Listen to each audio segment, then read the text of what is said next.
Olá! Rondônia possui o 7º maior rebanho bovino do país e mesmo com uma enorme faixa de fronteira com a Bolívia, conseguiu erradicar em 1999 a febre aftosa. O esforço dos criadores de gado do estado de Rondônia em permanecer livre da doença foi tema debatido pelo seminário da Comissão de Agricultura e Reforma Agrária do Senado Federal, realizado em Ji-Paraná. Acompanhem!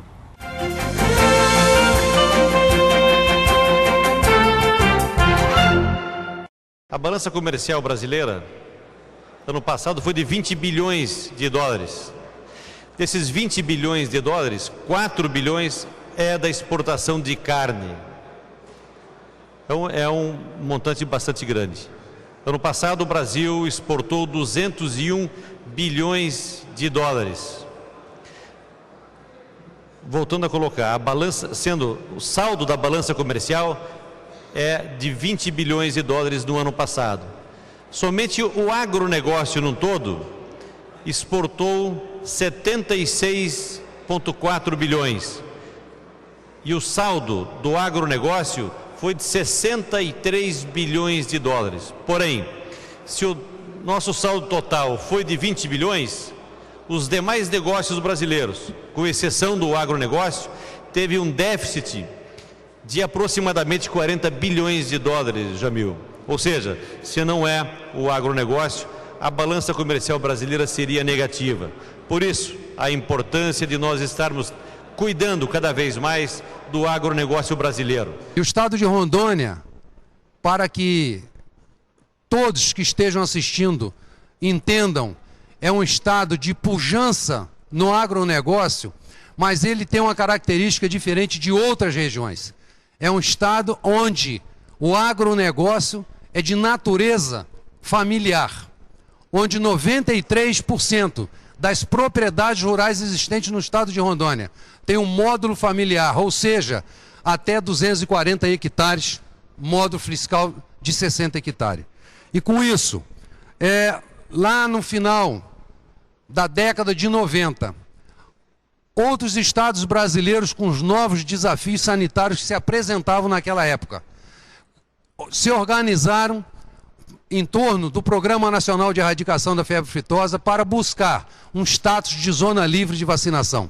Estados do Sul, estados do Sudeste, do Centro-Oeste e o estado de Rondônia, lá no final, também começou o seu trabalho, quando em 1998, em fins de 1998, o governador da época, Waldir Raupp, hoje senador da bancada federal do estado de Rondônia, criou o Instituto de Defesa Agropecuária do estado de Rondônia, sinalizando assim para todos a organização do setor público.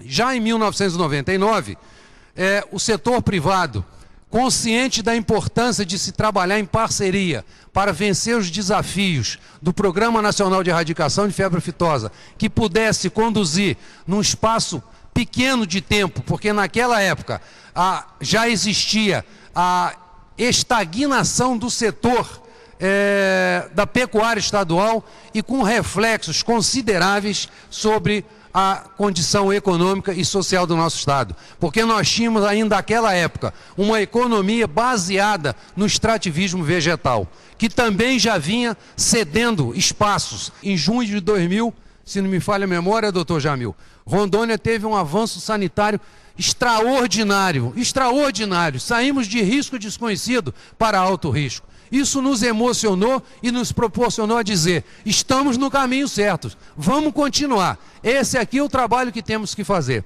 E assim foi feito, assim foi constituído realmente a contribuição financeira que hoje, ainda nos dias de hoje, dá suporte complementar às ações oficiais desenvolvidas pelo órgão executor, que é a taxa de contribuição do FEFA.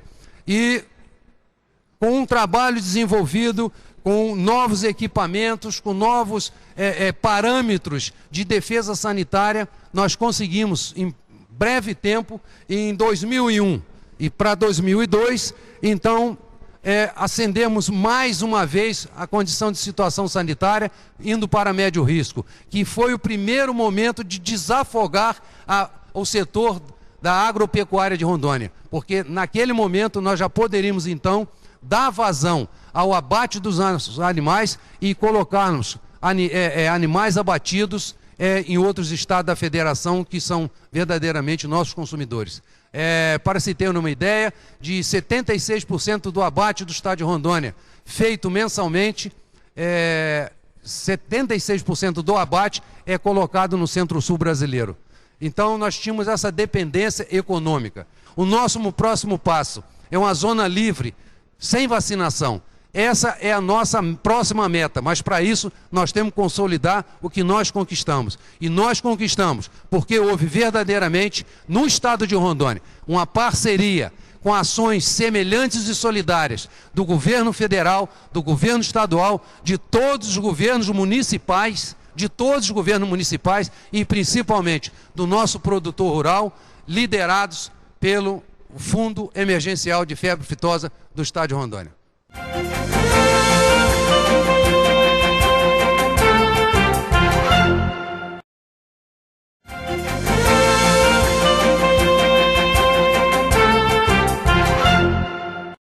Rondônia é um estado que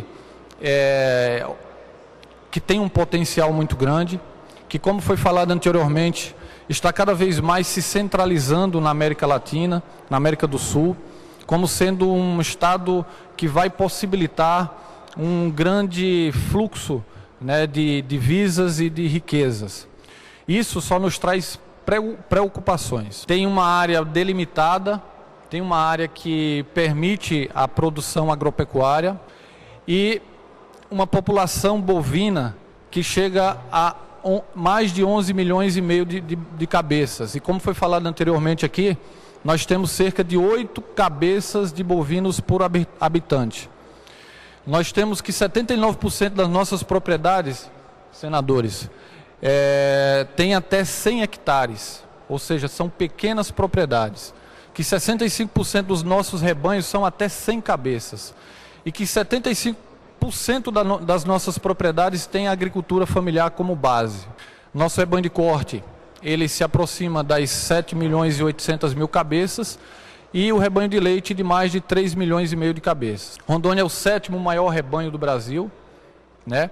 Se nós compararmos o estado de Rondônia com o estado de São Paulo, nós temos uma pequena parcela da população do estado de São Paulo, que tem mais de 20 milhões de habitantes, e nós temos uma população bovina ainda maior do que ela, o que caracteriza a nosso potencial exportador. Além da questão da população de bovinos e bubalinos, nós temos outras populações que tendem a crescer bastante do nosso estado, se adequando à realidade fundiária do nosso estado, a exemplo das populações avícolas e das populações de ovinos e suínos.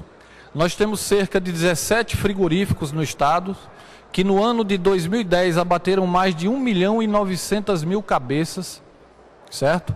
E 5 estabelecimentos com serviço de inspeção estadual, que abateram em torno de 60 mil cabeças no ano passado. Uma coisa importante que eu consegui ontem filtrar é que no ano de 2010, mais de 85% de tudo que Rondônia exportou veio do setor das carnes e do setor de grãos.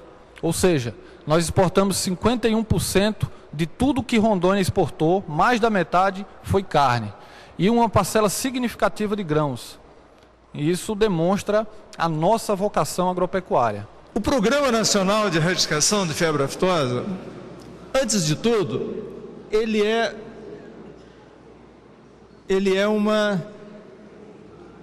um desafio. Hoje continua sendo um desafio.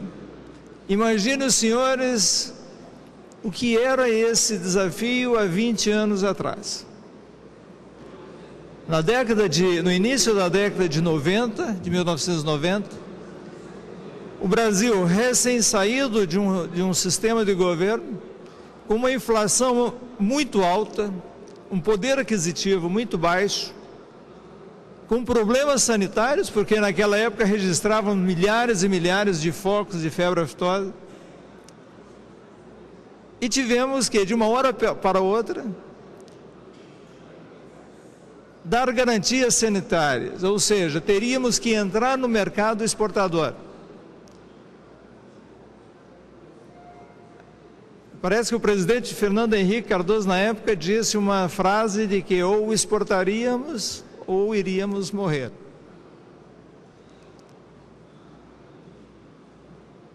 Coube, portanto,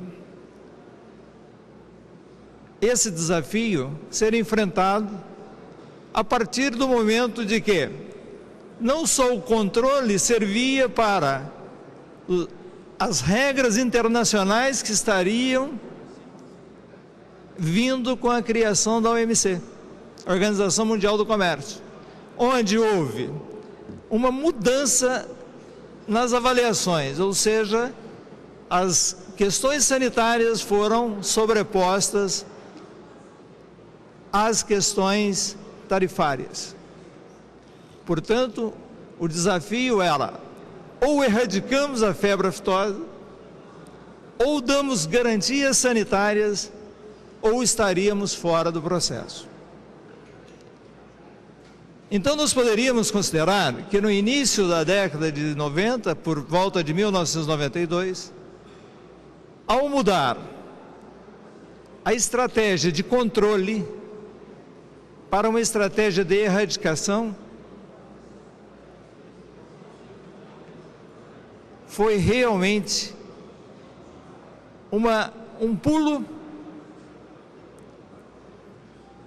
e uma busca incessante de resultados.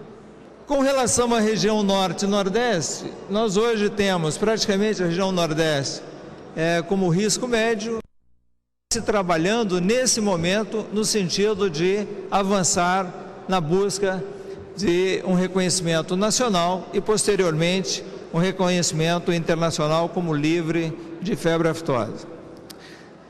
Senhor presidente, podemos com certeza considerar que dentro da relação benefício-custo, dentro da relação de integração nacional, dentro da relação existente com relação à saúde pública, nós podemos, sem dúvida nenhuma, considerar que o Programa Nacional de Erradicação da Febre Aftosa, que é estruturalmente a base para o desenvolvimento de outros controles, é um programa exitoso. Agora, não é um programa que se termina com a simples ausência de uma circulação de vírus, um simples reconhecimento. Temos que ainda que lutar bravamente, porque só lembrando mais uma vez, os Estados Unidos, o reconhecimento, ou seja, a erradicação foi em 1930, e ele tem um sistema hoje forte com relação nas fronteiras, e que seguramente nós vamos ter que caminhar nessa mesma trilha.